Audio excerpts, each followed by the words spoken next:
বিসমিল্লাহির রহমানুর রহিম। হে সমস্ত জগতবাসী, আজ আমি শামীম আলী চিশতি আপনাদের সামনে যে আলোচনাটি নিয়ে আসলাম, সে আলোচনাটি খুবই গুরুত্বপূর্ণ। যদি কেউ খেয়াল করে তবে সে হবে ধন্য। শুনতে পারলে সে যদি এই জ্ঞানে হতে পারে পূর্ণ, ইনশাআল্লাহ ইহকাল পরকাল তিনি জয়লাভ করবেন। আজকের আলোচনাটি হবে কি, যে দেখুন, এই পৃথিবীতে যেমন মানুষ বহু জাতের আছে, কালো আছে, সাদা আছে, শ্যামলা আছে। তবে এক একটা মানুষের এক এক রকম চেহারা, এক এক রকম কালার, এবং কারো কণ্ঠের সাথে কারো কণ্ঠের মিল নেই, কারো শরীরের গঠনের সাথে মিল নেই, কারো চেহারার সাথে চেহারা মিল নেই। তাহলে এখানে বিষয়টা কি, যে আল্লাহ কি বলেছে, যে দেখো এই পৃথিবীতে আমি মানুষ সৃষ্টি করিয়াছি, আর সেই মানুষ সৃষ্টি করার আগে আমি একটা জিনিস সৃষ্টি করেছি। সেটা কি? ডাইস। আমার ডাইস, আল্লাহ বলতেছে যে আমার যে ডাইস আছে, এক একটা ডাইস এক এক রকম। যদি একই ডাইসের মধ্যে আমাদেরকে বানাতো, তাহলে একই রকম চেহারা, একই রকম পছন্দ, একই রকম কালার, একই রকম তার কণ্ঠস্বর, শরীরের গঠন এরকম হতো। কিন্তু দেখা যায় একরকম নয়। তাহলে একটা জিনিস দেখেন, যদি আল্লাহ চাইতো পৃথিবীর সমস্ত মানুষকে একই রকম, একই কালার, একই কণ্ঠস্বর দিয়ে বানাতো, তাহলে প্যাঁচ লেগে যেত। প্যাঁচটা কি জানেন? আল্লাহ কিন্তু বলেছে আমি এক।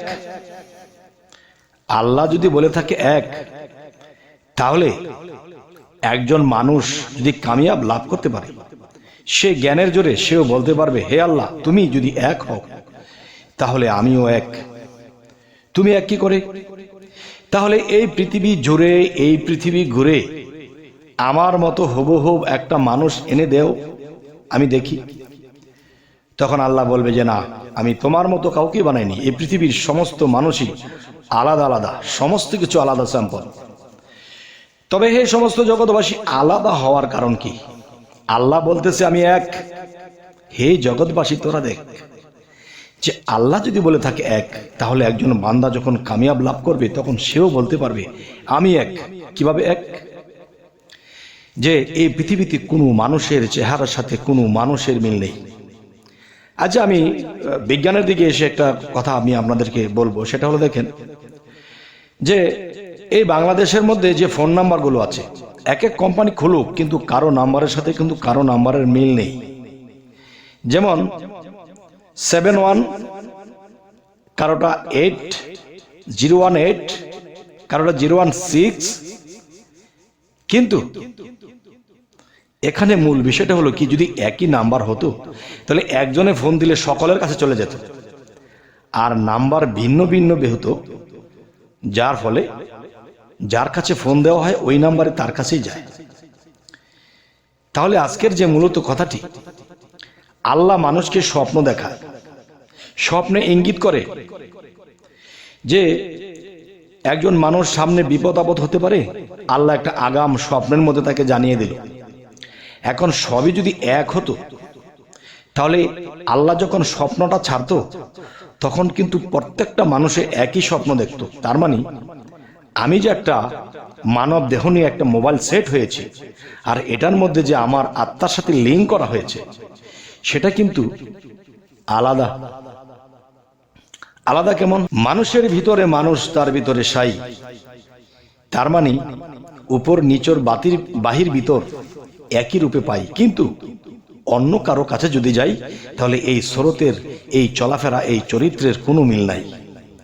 তবে হে সমস্ত জগতবাসী, আজকে এই কথাগুলো কেন বলছি, দেখেন, যদি হযরত মুহাম্মদ সাল্লাল্লাহু আলাইহি সাল্লামকে আল্লাহ বলে থাকে কুল হু আল্লাহু আহাদ, আল্লাহ বলতেছে আমি এক, আমার দ্বিতীয় নেই, তখন মুহাম্মদ সাল্লাল্লাহু আলাইহি সাল্লাম তিনি বলতেছে, হে আল্লাহ, তুমি যদি এক হও তাহলে আমিও তো এক, তুমি কি করে এক? তখন মুহাম্মদ সাল্লাল্লাহু আলাইহি সাল্লাম তিনি বলতেছে যে হে আল্লাহ, আমি যদি এক না হই, তাহলে এই পৃথিবী জুড়ে, পৃথিবী ঘুরে কোথায় রেখেছো তুমি আমার মতো আরেকজনকে দেখাও।